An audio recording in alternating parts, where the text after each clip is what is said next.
I'd like to tell you the story of Mr. A young man who enrolled himself in a clinical trial for a new antidepressant medication. One day, after a huge fight with his girlfriend, Mr. A took all of the 29 pills that he'd been given for the trial. Knowing he'd made a mistake, he asked his neighbour to drive him to the hospital, where he said, "Help me. I took all my pills," before collapsing. The hospital staff raced into action. Mr. A was drowsy, pale, sweating, breathing rapidly, and when they got him on monitoring equipment, it became really clear that his heart rate was very high and his blood pressure was very low. He was showing concerning signs of an overdose. So the care team got him on a saline drip to try to stabilise his condition. When the physician from the clinical trial arrived, everyone in the room expected to be told that Mr. A had indeed taken antidepressant pills. What she revealed instead was that he'd taken 29 placebo pills, sugar pills, containing no active ingredient at all. Everyone was relieved and a little surprised at this news, but sure enough, within 15 minutes, Mr. A was sitting up, alert, chatting, and his blood pressure and heart rate had returned to normal. So rather than a medication overdose, Mr. A had taken a placebo overdose. Now, most people have heard of the placebo effect, where sugar pills can cause healing or health improvement. What Mr. A experienced was a dramatic example of the nocebo effect, the dark side of placebo, where those same sugar pills can cause unpleasant and sometimes serious side effects. This is what we study in my lab, the nocebo effect. We give people sugar pills, we warn them about possible side effects, and we watch what happens. We don't do this just because we like making people sick, but because it's really important to understand how nocebo effects form and what we can do to prevent them. This is particularly important because while nocebo effects can be caused by sugar pills, like Mr. A, they can also be caused by real medicines. And lots of people take real medicines, and lots of people experience nocebo effects from them. In fact, anyone can experience a nocebo effect, given the right circumstances. I want you to think about tiny bugs, like lice, crawling through your hair, down your face, your neck, your back, across your arms and your legs. I want you to think about how itchy you are right now. Perhaps you really want to scratch your head. Maybe you have an itch on your leg. Now I want you to think about how tired you are, how sleepy. Perhaps it's been a long day, a long month, a long year. Maybe your eyelids are starting to feel really heavy. Perhaps you're just starting to feel the urge to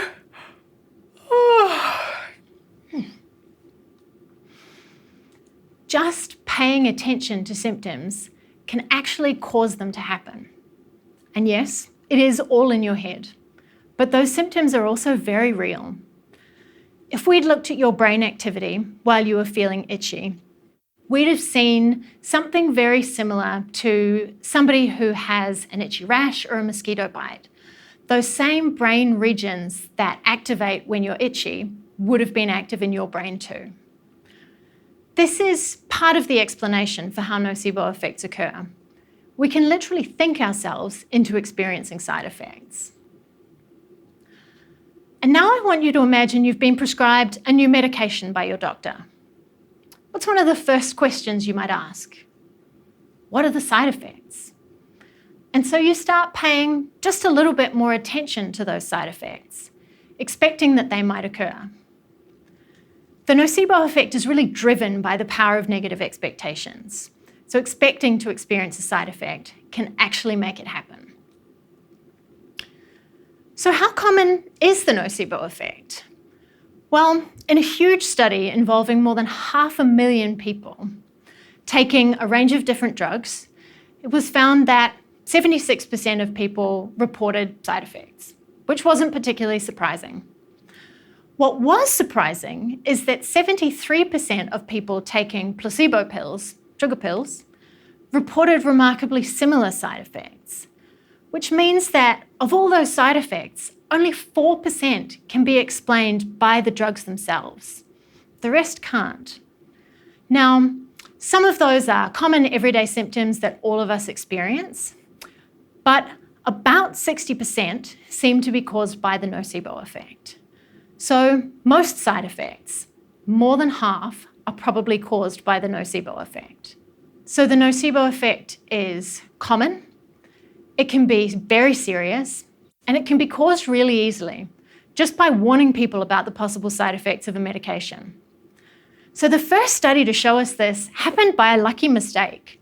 There was a mix-up with the consent forms, and some participants were warned that the drug they were taking might cause indigestion, nausea, diarrhea, and vomiting, and others weren't.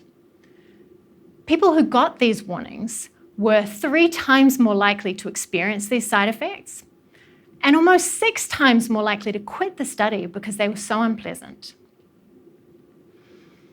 These kinds of warnings have also caused problems for statins. So statins are medications prescribed to lower cholesterol and, more importantly, to reduce the risk of heart attack and stroke. If you've heard of statins, you've probably heard that statins cause muscle pain. It's been in newspapers, it's been in television coverage, it's one of the first things that pops up on an internet search.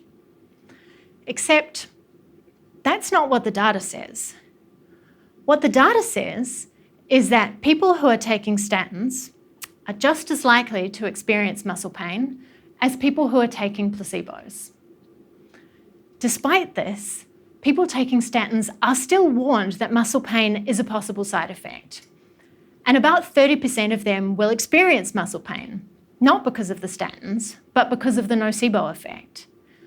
And some of them will stop taking their statins because of this nocebo effect. Statins that were prescribed to reduce the risk of heart attack and stroke. So, why is muscle pain still listed as a statin side effect? What happens is, in a clinical trial, all reports of side effects get added to that list. The catch is, it doesn't matter whether those side effects are reported by people taking the real medicine or people taking a placebo. They end up on the list either way. So we end up in a vicious cycle. People in clinical trials expect to experience side effects, they report them, and those side effects end up on that list, regardless of whether they're actually caused by the medication. When the medication's approved, it's given to other people. They're warned about those side effects, including the ones that aren't actually caused by the medication, but they still experience them, not because of the drug, but because of the nocebo effect. So how do we break the cycle? How do we prevent, or at least reduce, the nocebo effect? So I think you know the first answer. Stop warning people about things that are not actually side effects. Please know that if I was in charge, we would already be working towards this. But unfortunately, this system was designed by lawyers, not by doctors, and certainly not by health psychologists. And unfortunately, it's not that easy to change. So we need to work within the system that we have to develop strategies to reduce the nocebo effect. And I'm going to tell you about 3. The first is to change the way we talk about side effects. So often we see information like, this drug may cause headache, or 30% of people who take this drug will experience headache. But what if we flip the script and focus on the positive? 70% of people who take this drug won't experience headache. That certainly sounds better, and it turns out that focusing on the positive, on the people who don't experience side effects, can actually reduce the nocebo effect. So this has been seen in studies with placebo pills, but also in studies with flu vaccines and pain-relieving medications. The second strategy is to make people happy. Now, this is very new research, but it looks like Putting people in a positive mood by having them do things like watching funny videos before they get a treatment can actually stop the nocebo effect from forming. The third strategy is teaching people about the nocebo effect, much like we've been doing here for the past 10 minutes or so. So as well as causing side effects, this talk might actually prevent them, because people who are taught about the nocebo effect are less likely to experience it. 9 million Australians take prescribed medications every day. If 76% of them experience side effects, and 60% of those are caused by the nocebo effect, that could be something like 4 million Australians experiencing nocebo effects. In order to thrive in the 21st century, we need to take the nocebo effect seriously. It's causing unnecessary harm and suffering to literally millions of people. We have increasing knowledge about how to prevent or at least reduce nocebo effects, and it's time to put that knowledge into action.